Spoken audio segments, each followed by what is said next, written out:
in-person voter fraud is virtually non-existent in the United States of America. What they are proposing in this so-called SAVE Act is like Jim Crow 2.0. And in fact, the Heritage Foundation's own information, its own data, says that in the 32 years from 1992 to 2024, out of 2 billion votes cast, 10 undocumented immigrants were found to have committed voter fraud. Non-citizen voting is rare. It's too difficult to get documents. This is voter suppression. General Eisenhower, thank you for joining us again. The media and many politicians keep telling us that requiring proof of citizenship to vote is unnecessary because non-citizen voting is basically non-existent. Here's another fact. Voter fraud is exceedingly rare.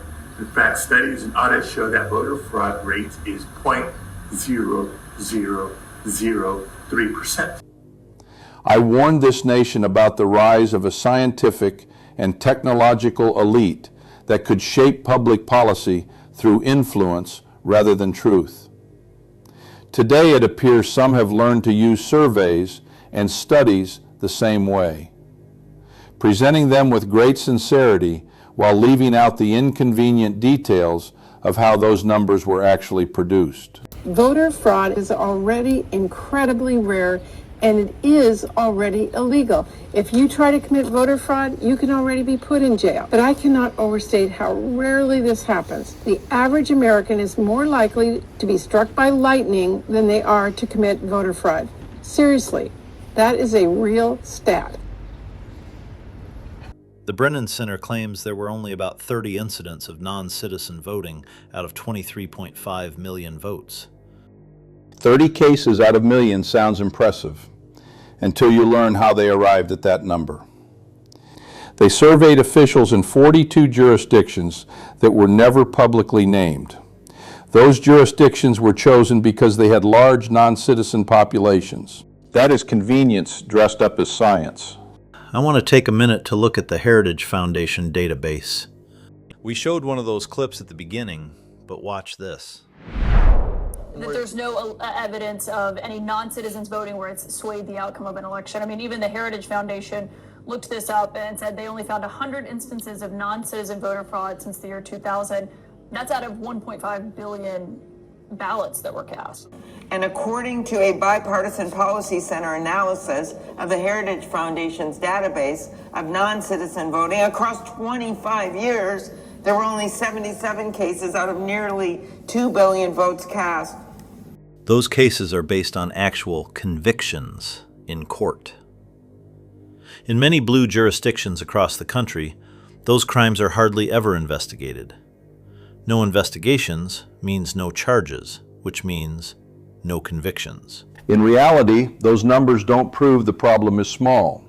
They prove that in many places, we're simply not looking. They say 21 million voting-age citizens don't have ready access to a birth certificate or passport. 21 million don't even have easy access to any qualifying document. Our research shows that 21 million people at least lack ready access to those documents. 21 million is an impressive figure, large enough to make any reasonable person pause. This number comes from a single survey of just 2,386 people. And it was not designed to be neutral. They heavily oversampled younger adults, lower income households. They also supplemented the survey with people contacted through prepaid cell phones. Then they asked these individuals one very narrow question: can you produce your birth certificate or passport tomorrow? That is not a serious measure of whether citizens can meet a basic responsibility.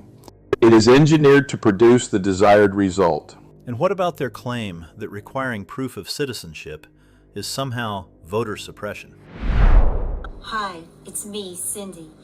Don't be fooled. The SAFE Act is not about protecting against voter fraud. It's about voter suppression. What the bill requires is that this disproportionately hurts women and would suppress women and seniors and minorities' ability to vote. Sorry about that last image, General. Yeah, I'm okay, Buzz. What concerns me is how quickly the word suppression is deployed when anyone suggests that voting should require basic proof of eligibility. True suppression would be allowing the integrity of our elections to erode.